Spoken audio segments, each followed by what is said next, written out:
So complications of the graft.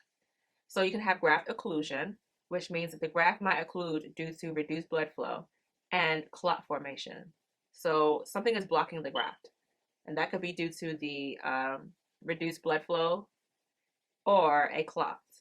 And it occurs usually within the first hour. So that's why we are checking them 15 minutes, 4 times within that hour, right? So we're going to notify the provider immediately for changes in pedal pulse, extremity color, and temperature. Prepare the client for thrombectomy or thrombolytic therapy. Bust up that clot, right? Monitor for bleeding with thrombolytics. Make sure they're not bleeding too much. Monitor coagulation studies and for anaphylaxis. All right. Compartment syndrome. All right. That's when we have increased swelling and bleeding within the compartment, right?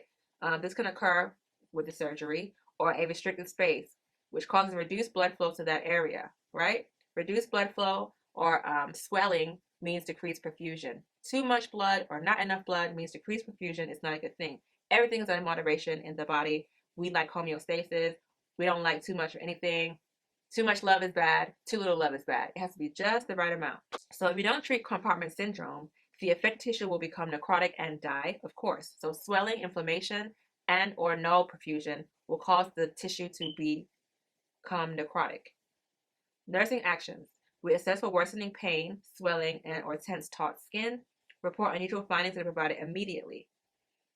Prepare the client for a fasciotomy to relieve compartment pressure. I'm sorry if I can't pronounce things, guys. Infection of the surgical site might result in the loss of graft or increased ischemia.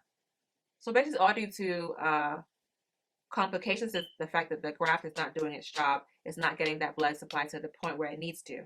Therefore, we could have infection as well. And so whenever you have decreased perfusion to that site, it can cause the skin to become necrotic. Who likes that tissue? Bacteria like that tissue, hence an infection can occur. So nursing actions, assess the wound for increased redness. If it's really red, if it's swollen, if you see drainage, you know it's an infection.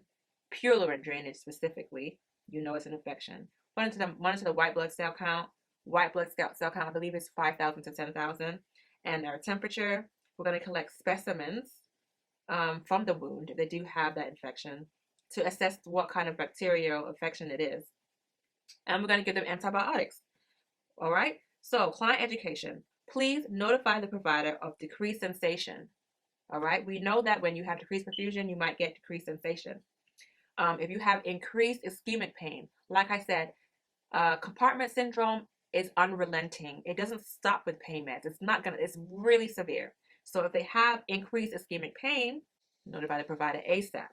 Redness and or swelling at incisional site and affected limb are all signs of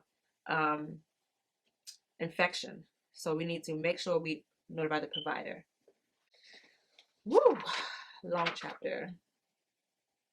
All right. I'm going to go through my little questionnaires to see like things I have missed and recap some stuff.